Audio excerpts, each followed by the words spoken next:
All right, welcome to the Chaos Report. I'm Dave. I've got my friend James Roguski with us today. James, how are you? I'm doing great, Dave. I'm going to dive right in so we can keep this short because usually we run too long. Um, there's some interesting developments going on in the world of the WHO, and there are some dates and timelines and deadlines and so forth coming up. And I'd just like to give your audience the heads up of what's on the horizon. All right, go right ahead, sir. Okay. Well, going back in time, most people are absolutely unaware that the World Health Assembly last year adopted amendments to the international health regulations. I'm pretty sure most people didn't get a memo from the WHO, but that memo did go out to all of the nations. They adopted these amendments on May 27th of 2022. And there's an 18-month period where each nation could reject those amendments to the international health regulations. And nobody's talking about it. And so the deadline, 18 months from last May, the deadline is December 1st of 2023. So I encourage everybody to, raise your awareness of the fact, and this is what hurts people's minds. Okay, so I apologize for that out of the gate. Right. Um, there's nothing you get to say about it unless you scream and yell and rant and rave and go, hey, what in the world is going on here? How did we get ourselves into this situation? The ability to change international law was given to your unknown, unelected, unaccountable delegate to the WHO. Most people in the world couldn't name who speaks for them. Okay. Well, back in June, we did have the opportunity to speak to our delegates to the WHO. Colin McIff is the representative, or I should say delegate, in regards to the proposed amendments to the international health regulations. And, we had several dozen people during a listening session speak directly to him and tell him, what it is we thought. You can go to one of my articles, there's two of them, Speaking Truth to Power. A little bit more than a week after that, back in June, we got to speak to Ambassador Pamela Hamamoto, who is in charge of what most people call the pandemic treaty, but it's really not a treaty. That's a very specific thing. It's actually a framework convention, and I'll talk about that in a minute. But we got to give, our views directly to our delegates, and for what it's worth, I don't think they're going to listen. But if you don't speak up and say what it is you want, then bad on you. If you tell them what you want and they don't do what they're supposed to do based on the will of the people, then bad on them. And so I want to raise everyone's awareness. There's plenty of time. The deadline for the United States and every other nation to reject the amendments that were adopted in 2022 is December 1st. So put it on your calendar. Okay. The second thing that is related, but it's separate, is there's going to be meetings July 24th to the 28th in Geneva. They'll be live streamed and they'll be recorded. And there's going to be a meeting of the working group for more amendments to the international health regulations. Now, people may have heard a little bit about these amendments. There's many, many things involved in them. The working group for amendments to the international health regulations is going to be meeting July 24th to the 28th, just to decide again what they want to change in terms of international law. And so those meetings have been going on since November of last year. And while they have published the originally submitted documents from 94 different nations who submitted 197 pages, 307 proposed amendments, one of them being that everybody notices, they want to cross out language in the current regulations that show respect for your dignity, human rights, and fundamental freedoms. I really shouldn't have to say anything more than that. They literally have proposed crossing out respect for dignity, human rights, and fundamental freedoms. Now, that should get your attention to, pay attention July 24th to the 28th, they're going to be meeting about adding even more amendments to the international health regulations. They want to propose those by January of 2024 to be considered May of next year. Now, the interesting thing about those amendments is that they would likely then have 10 months where nations could reject them.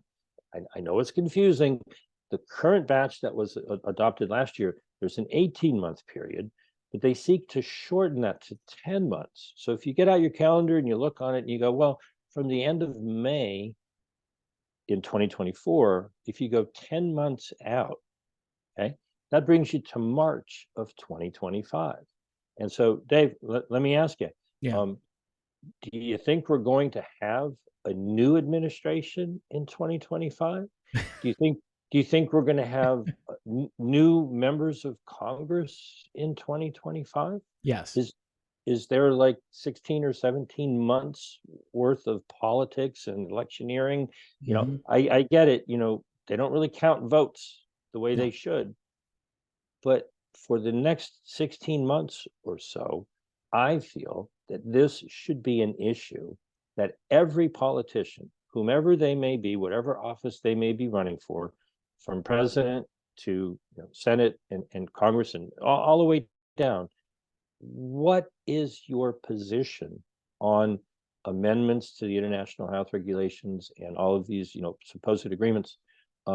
It's an issue that needs to be addressed, and I haven't heard any politicians talking about it. Okay, so those are two things that have to do with the amendments.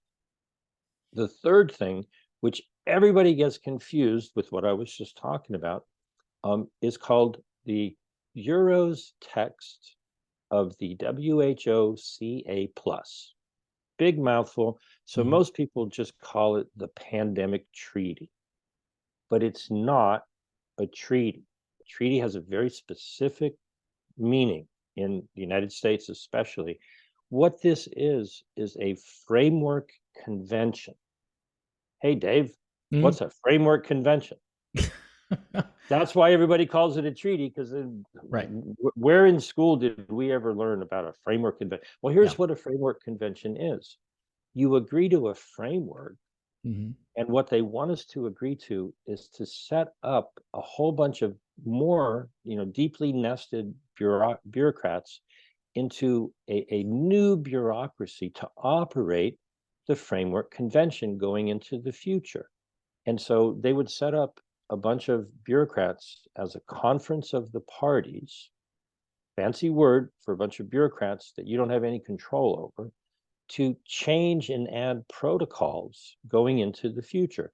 Well, this is how we got ourselves into a mess with the Framework Convention for Climate Change.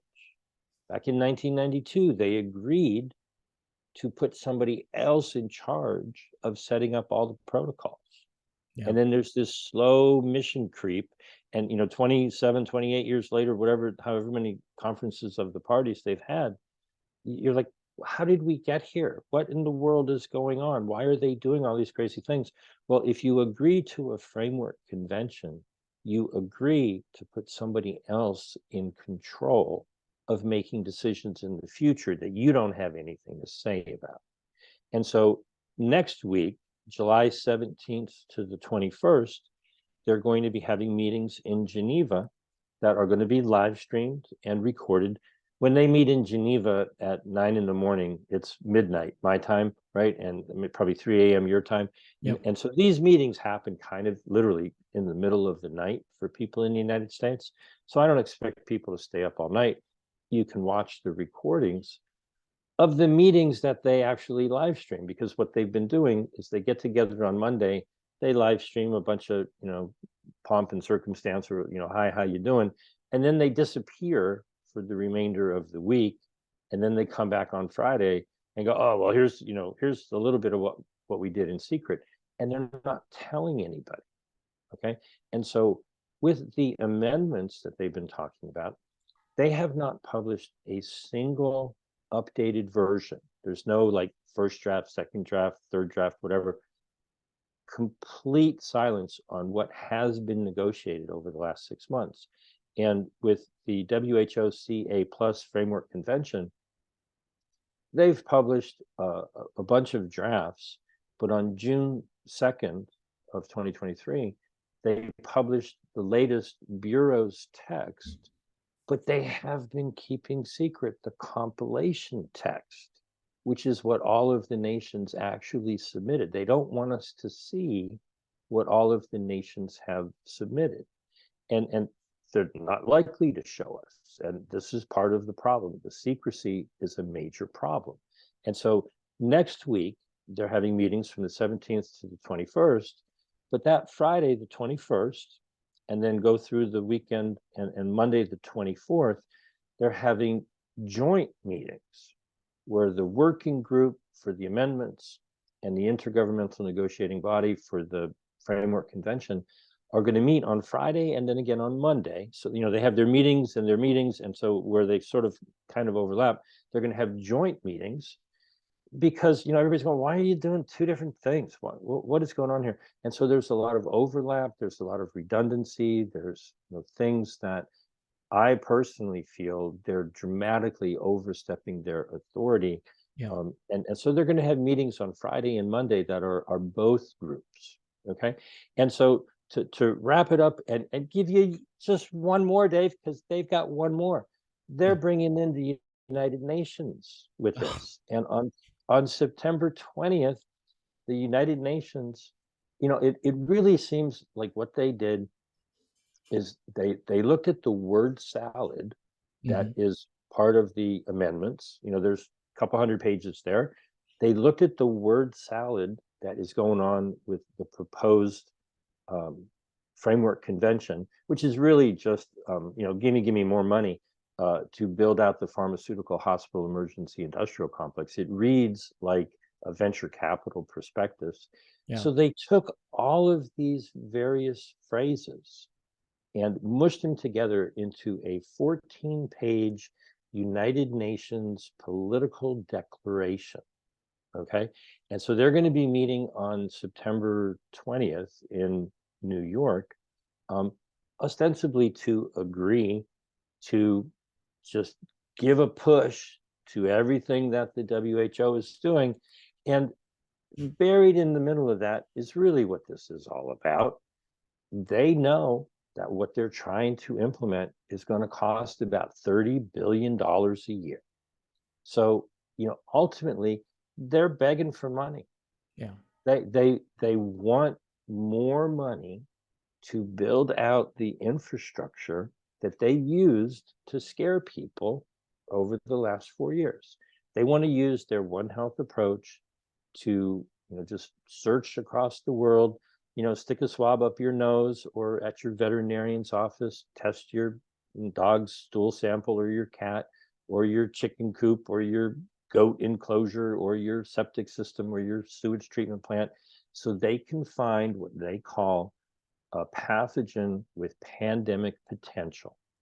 And what that really means is that it would give them the potential to fearmonger, scare the daylights out of everybody, turn those pathogens into products that are profitable, drug and jab everybody, and then be able to claim, oh, our amazing technology has saved the world again. We've prevented, they wouldn't even need, according to the language and stuff that they have right now, they wouldn't need to show that anybody ever got sick or anybody ever died. They would be able to declare an emergency based on the fact that they found something that has the potential to cause these problems. And so, there's things happening all through, next week and the week after. They're having all these meetings. If you need a good sedative, turn them on and it'll knock you right out. I'll certainly be watching and reporting on them. I've tried to make this easy, and I think I did this with you once before, but we'll do it again, Dave. Do you think y'all and your viewers can remember 3 words? Probably, yeah. Okay. I don't know if I told them to you last time, but we'll do it again. Right. Word number 1 is stop. Mm-hmm. Word number 2 is screw. Word number 3 is exit. And so I've tried to make this easy.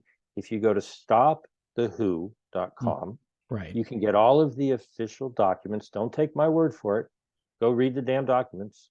I'm just talking about what they're publishing. Yeah. If you go to screwthewho.com, you can see several hundred videos that people, regular people like you, me, and everybody else in the world have said whatever it is they feel about what's going on. These people went to stopthewho.com, they learned what was going on, and they had something to say about it. So they published a video, and I put it up on screwthewho.com. And if anybody here wants to do the same, I encourage you to do so. We'll add you to the list. And if you go to exitthewho.com, there's been a certain amount of success so far. This past week, there's been an appropriations committee meeting to get that process started. It drags on forever. But at the moment, as far as I can tell, there's not going to be any money going to the WHO if the current situation holds and the appropriations process doesn't get hijacked. So, taking away their money is step number one. But if you go to exitthewho.com, that's in support of HR 79, which is a piece of legislation that Andy Biggs from Arizona submitted in January. And at the moment, last time I've checked, there's 50 members of Congress who are in support. They've signed on as a sponsor or co-sponsors. So we've got a long way to go, but at least we've got some representatives who seem to understand, what it is the people want, which is to exit the WHO. And it's actually a worldwide movement. If you go to exitthewho.com, you'll see what's going on in the United States. But if you go to exitthewho.org, you'll see that there's at least 20 plus countries where people have gotten together and they are putting forth an effort in their nations to do the same thing. And so, Dave, thanks for letting me rant. That's the latest news on the WHO. And here comes the crazy part that I always do. Give me a phone call. My phone number is 310-619-3055. If you're outside the country, you can use, phone or text or Signal or WhatsApp or Telegram. Country code is +1 310-619-3055. We need to pay attention to what the WHO is trying to do, and I have every faith in the world, because everybody I've talked to, when they look at this and they go, do I really want somebody in Geneva who's got no experience, doesn't know me at all, to be in charge of my health decisions? Everybody that I know who looks at that goes, well, no. Yeah. The answer is no. It might actually be hell no, actually, because there you go. You want to have some control. And I think the point you made about, the political season for the next, I don't know, few months, but it's really going to be off and on forever in this country, because we end one political cycle and then another one immediately starts up. If your candidates aren't tuned into this, you should make them aware of what's going on. And the best place to go, James Roguski, right? Absolutely. His Substack is great, and he's got a lot of great material there, and he doxes himself every time he comes on with me. So stop, screw, and exit. Stop the who, exit the who, and screw. Stop the who, screw the who, and exit the who.com. Don't use the search engine. Search engines are not your friend. Nope. Just go into the browser and type in the URL and go directly there. And if you have any questions, give me a call. There you have it, folks. James Roguski. Thanks again, James. Thank you.